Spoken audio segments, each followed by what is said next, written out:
for S4. He does have the Yule Scepter, will be caught by the RP.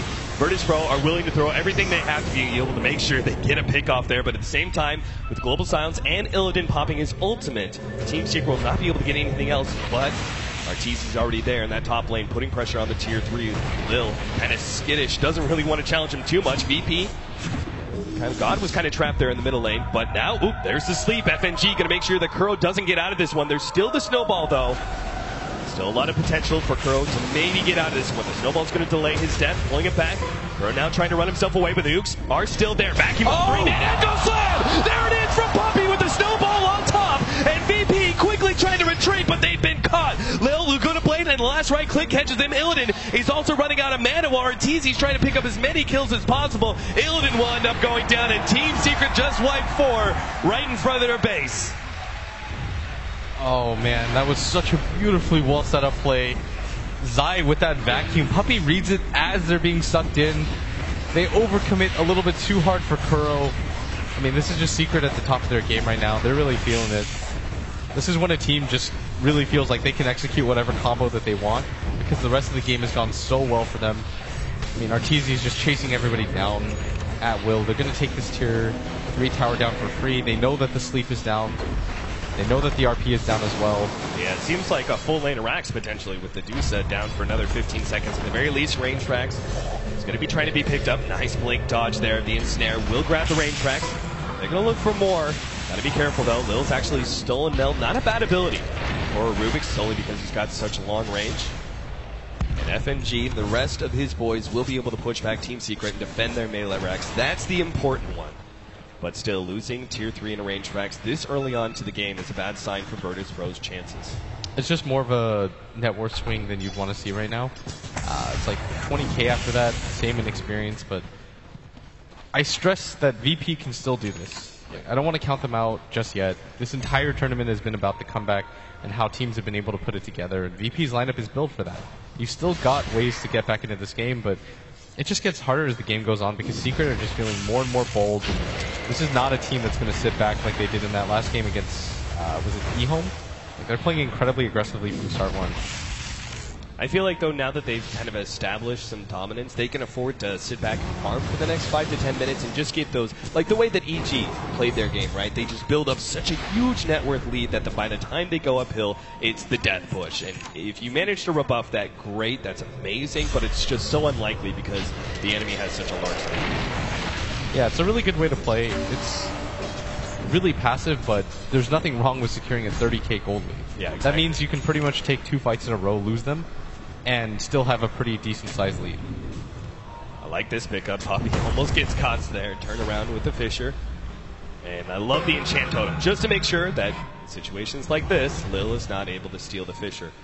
I also love Arteezy's build, going for the Manta next. Incredibly glass cannon build, but if he uses the Manta at the right times, he can actually dodge so much. Yeah, it's really good at breaking the global silence and getting out of a lot of spells. So it's a pretty easy pickup for him to make, but they're just waiting for the Roche Pit right now. They've got a trap in there, and they're going to farm out the map as much as they possibly can, and only send the supports into the jungle, so in case they get picked up. In some trouble. DK Phobos going to need to help him out with an RP. Vacuum on it too. There's the wall on top. They managed to bring some of them away, but God is not going to be able to make that TP out. Kuro once again is there with the snowball. Now DK Phobos trying to stay ahead of Puppey. FNG's ready to go with the sleep if Secret moves too far forward. There it is. The sleep is out. He actually needs to help out Illidan. Looks like VP are not going to try and force anything out of this. They accept it. They have to blow the sleep to make sure everyone else stays alive, but this is now a prime opportunity for Team Secret to push into the base, knowing that there's 2 different big-time ultimates down. Yeah, and that's probably even worse than not losing any heroes in this phase of the game, when you know that all their abilities are down, and here it goes! They did it again! Team Secret! Beautiful combination that ensures a pickup on 2, and FNG's just sitting there going, I already blew my sleep, there's nothing I can do about this. Melee Rax goes down, and GG is the call. Virtus Pro. They didn't seem to stand a chance. Team Secret, once they got that slight lead, they held onto it so tight and did not make any mistakes. Very well played, Team Secret. Walking away with the victory in game number 1. And that's just perfect team play. They completely punished the lineup of VP, who opted to go for a few risky maneuvers, but it didn't pay off. the G silencer, that lane had to go well. Like, the laning phase had to go nearly perfectly for VP to stand a chance. But, I mean, Secret, they just played a really thorough game. And Team Secret, a lot of people have said this about them. Once they're able to get one victory on a team, they usually just find they know exactly what you're all about and are able to find the openings to continue to pick up win after win. So it's going to be a tough job for our analysts to decide what VP need to do in game number 2 to make a comeback. Thank you very much. There we go then. Game 1 in the history books. Team Secret notching up game 1. And they'll be back in the arena very shortly for their second game in this best of 3, of course. Another chance for Virtus Pro to come back into it. We are back at the panelist desk right now. We're also joined by a very special guest star. Swindlewinners, how are you doing? I'm doing fantastic. Yeah? I'm just loving life right now. Yeah. Your grin it's been on your face for like a day and a half now. You just haven't stopped grinning. I know, it's just, well, there's just so many things to smile about, right? You've had a fantastic international, though. Okay. Yeah, I know I already know that you wanted to go further, you wanted to win, and that's all that really matters. And I know you said that before to us, but come on. You've had a great international. You've exceeded expectations everywhere. Everyone's blown away by how far you came. That's only because the public doesn't scrim, constantly. Our expectations were much higher, but okay. Outdoing yours was pretty easy, Yeah, I don't think many people expected us to even get here, so, yeah, right. Well, one of the few. That much. I had faith in you, brother. I had faith. I did. I was there. I picked them out. These guys were going for the boring picks. They were going for Secret, EG, LGD. I was the only one said C-Deck or Complexity. Right? Confirmed. Yeah, see? Okay. Confirmed. What did you manage to catch much in that last game? No, I was in a cab. I saw TA he lost like the first 3 minutes. I assume, Waga, you probably know what happens as the TA expert. I was watching TA quite a lot, yeah. She was struggling in the beginning, but then they made recovery through good rotations on the side of Secret. And then after the 10-minute mark, there was just a very hard time for VP to go aggressive because they're, as we mentioned, we talked a little bit before we went live, but they can't catch people. Yeah. They tried to do it with the song into RP, but there was no damage. They used everything, even the global silence, and they brought one hero to half HP. That was all. Yeah. Melina, was there a sense of inevitability about this game after about 10 minutes? Did we know where it was heading? Yeah, before the draft, it looked like, okay, maybe late game they can Song and a Stone Gaze with the empowered Medusa and do a lot of damage, but they never got to that point. The team fight was irrelevant because Naga was level 3 at 10 minutes, and they just had too many ways to jump on the silencer. We talked about that was one of his weaknesses, and the Surge TA. I mean, Atos was not very useful there.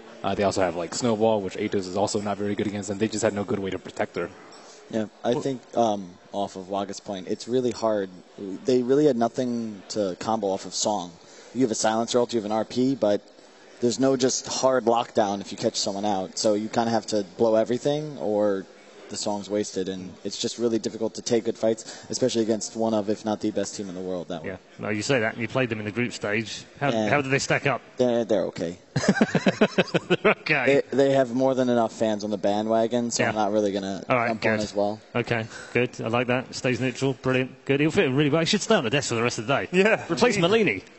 Well, let's keep Ben. I can go. Really? No. We need to get rid of Binny.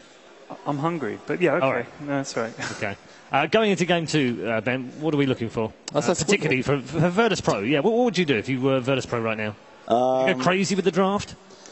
I probably wouldn't second pick Silencer. It's a really good pick, but I think Secret know how to deal with it. They're running stuff they ran against us yesterday, and I think that Secret's much too good of a team to not sort of learn how to deal with that.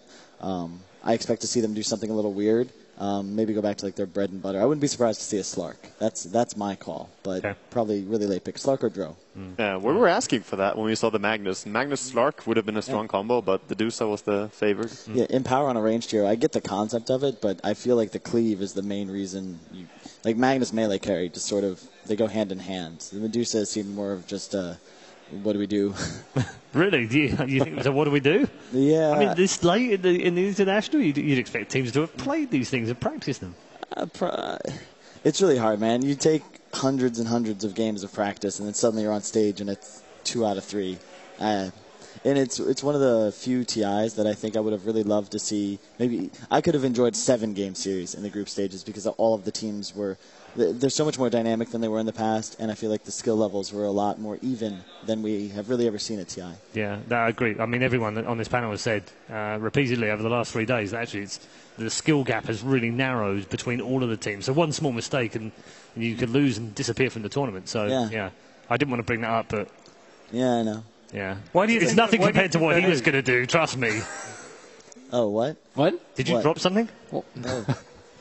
Oh, your Yules. Should I grab that for you? Or you want to just leave it there? I don't know. Someone's just going to come by and kill it. Yeah. I did see someone dressed up as Rubik earlier, so watch out. Careful there. All right, we've got a little while before we get back in. And what did you make of that first game? I thought it was good, but I just wanted to ask Swindleman a question quickly, which is, we have seen the standard come up. Like, even since last year, what has changed? Why is it suddenly so much better? Because the Dota seems much more aggressive, much more coordinated. In the past, I think it was a big deal as a gamer to be able to support yourself just as a gamer. Right. And I think this was the first year where you had a bunch of teams who had that sort of burden of, can I do this? Is this sustainable? That was sort of lifted just because of the amount of money in the prize pool. So you have now potentially hundreds of players who can commit themselves full time to get better at Dota. In the past, it was still a rare thing for like the top of the top, but now it's actually you can do this. You can say, "Hey, Mom, I want to be a Dota 2 player," and like, okay, sounds great. It's just a different mentality, I think, and I think this year we had a lot more people really taking the game seriously. And again, the stakes are so high. How can you not? Yeah. I wanted to ask you, what is it like out there? Because we're stuck out here in the corridor. But what is it like in the booth, standing on that stage? It's what you live for. That's why you play. Yeah. The pinnacle.